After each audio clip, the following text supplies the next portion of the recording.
1971 അമേരിക്കയിലെ ഒരു സാധാരണ വിമാനയാത്ര. യാത്രക്കാരുടെ ഇടയിൽ ശാന്തനായിരുന്ന ഒരാൾ. കറുത്ത സ്യൂട്ട്, ടൈ, കയ്യിലൊരു ബ്രീഫ് കേസ്. പക്ഷേ കുറച്ച് മിനിറ്റുകൾക്ക് ശേഷം അദ്ദേഹം ഒരു കുറിപ്പ് എയർ ഹോസ്റ്റസിന് നൽകി. ആ കുറിപ്പിൽ എഴുതിയിരുന്നത്, എൻ്റെ കയ്യിലൊരു ബോംബുണ്ട്. അടുത്ത ഏതാനും മണിക്കൂറുകൾക്കുള്ളിൽ അയാൾ $2,00,000 ആവശ്യപ്പെട്ടു. വിമാനത്തിന്റെ പിന്നിലെ പടികൾ തുറന്ന് 10,000 അടി ഉയരത്തിൽ നിന്ന് രാത്രിയിൽ ചാടി. പിന്നീട് അദ്ദേഹത്തെ ലോകത്തെ ആരും വീണ്ടും കണ്ടില്ല. ഇതാണ് DB കൂപ്പർ മിസ്റ്ററി. 1971 നവംബർ 24 പോർട്ട്ലൻഡിൽ നിന്ന് സിയാറ്റിലേക്കുള്ള ഒരു ബോയിങ് 727 വിമാനം. ഒരു മധ്യവയസ്കൻ ടിക്കറ്റ് വാങ്ങി. അദ്ദേഹം തൻ്റെ പേരെഴുതിയത് ഡാൻ കൂപ്പർ. സാധാരണ യാത്രക്കാരനെ പോലെ തോന്നിയതിനാൽ ആരും സംശയിച്ചില്ല. വിമാനം പറന്നുയർന്നതിന് ശേഷം അദ്ദേഹം എയർ ഹോസ്റ്റസിന് ഒരു ചെറിയ കുറിപ്പ് നൽകി. ആദ്യം അവൾ തമാശയാണെന്ന് കരുതി. പക്ഷേ അദ്ദേഹം പതുക്കെ പറഞ്ഞു, ആ കുറിപ്പ് വായിക്കി. അതിനുള്ളിൽ എഴുതിയിരുന്നത്, എൻ്റെ കയ്യിലൊരു ബോംബുണ്ട്. അദ്ദേഹം ബ്രീഫ് കേസ് തുറന്നു കാണിച്ചു. അതിൽ വയറുകളും ചുവന്ന സിലിണ്ടർ പോലുള്ള വസ്തുക്കൾ കണ്ടതായി എയർ ഹോസ്റ്റസ് പിന്നീട് പറഞ്ഞു. യഥാർത്ഥത്തിൽ അത് ബോംബായിരുന്നോ? ഇന്നും ഉറപ്പില്ല. കൂപ്പർ ആവശ്യപ്പെട്ടത് $2,00,000. അതോടൊപ്പം 4 പാരച്യൂട്ടുകൾ, ഇന്ധനം നിറച്ച വിമാനം. അധികാരികൾ യാത്രക്കാരുടെ സുരക്ഷ കണക്കിലെടുത്ത് അദ്ദേഹത്തിന്റെ ആവശ്യങ്ങൾ അംഗീകരിച്ചു. സിയാറ്റിൽ വിമാനം ഇറങ്ങിയപ്പോൾ റാൻസം മണി കൈമാറി.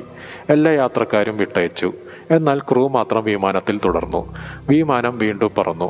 പുറത്ത് കൊടും മഴ, കാറ്റ്, ഇരുട്ട്. കൂപ്പർ വിമാനത്തിന്റെ പിന്നിലെ സ്റ്റെയർ കേസ് തുറക്കാൻ ആവശ്യപ്പെട്ടു. ബോയിങ് 727 വിമാനത്തിന് മാത്രമുണ്ടായിരുന്ന ഒരു പ്രത്യേക സൗകര്യമായിരുന്നു അത്. രാത്രി ഏകദേശം 10,000 അടി ഉയരത്തിൽ പറക്കുമ്പോൾ അദ്ദേഹം പണം നിറച്ച ബാഗും പാരച്യൂട്ടും എടുത്ത് ഇരുട്ടിലേക്ക് ചാടി. ആ നിമിഷം മുതൽ DB കൂപ്പർ അപ്രത്യക്ഷനായി. അടുത്ത ദിവസം FBI വലിയ അന്വേഷണം ആരംഭിച്ചു. കാടുകൾ, മലകൾ, നദികൾ, വിമാനം സഞ്ചരിച്ച മുഴുവൻ പ്രദേശവും പരിശോധിച്ചു. പക്ഷേ കൂപ്പറില്ല, പാരച്യൂട്ടില്ല, ശരീരമില്ല. ഒന്നും കണ്ടെത്താനായില്ല. 1980 ഒരു ചെറിയ കുട്ടി നദിക്കരയിൽ കളിക്കുമ്പോൾ മണ്ണിനടിയിൽ നിന്ന് ചില പഴയ ഡോളർ നോട്ടുകൾ കണ്ടെത്തി. സീരിയൽ നമ്പർ പരിശോധിച്ചപ്പോൾ അന്ന് കൂപ്പറിന് നൽകിയ റാൻസം മണിയുടെ ഭാഗമാണെന്ന് FBI സ്ഥിരീകരിച്ചു. എന്നാൽ ബാക്കിയുള്ള പണം ഒരിക്കലും കണ്ടെത്താനായില്ല. കൂപ്പർ ജീവനോടെ രക്ഷപ്പെട്ടോ? ചില വിദഗ്ധർ പറയുന്നത് അത്ര മോശം കാലാവസ്ഥയിൽ ആ ചാട്ടം അതിജീവിക്കാൻ സാധ്യത വളരെ കുറവാണെന്നാണ്. മറ്റ് ചിലർ വിശ്വസിക്കുന്നത് അദ്ദേഹം വളരെ പരിചയസമ്പന്നനായ പാരച്യൂട്ടിസ്റ്റ് ആയിരുന്നു എന്നാണ്. മുൻകൂട്ടി പ്ലാൻ ചെയ്ത എസ്കേപ്പ് ആയിരുന്നു എന്നും വിശ്വസിക്കുന്നുണ്ട്. വർഷങ്ങളായി നൂറുകണക്കിന് ആളുകളെ സംശയിച്ചു. പക്ഷേ ഒരാളെയും തെളിവോടെ ബന്ധിപ്പിക്കാൻ കഴിഞ്ഞില്ല. FBI ഏകദേശം 45 വർഷത്തിലേറെ ഈ കേസ് അന്വേഷിച്ചു. ആയിരക്കണക്കിന് തെളിവുകൾ പരിശോധിച്ചു. എന്നിട്ടും കൂപ്പർ ആരായിരുന്നു എന്ന ചോദ്യത്തിന് ഉത്തരം ലഭിച്ചില്ല.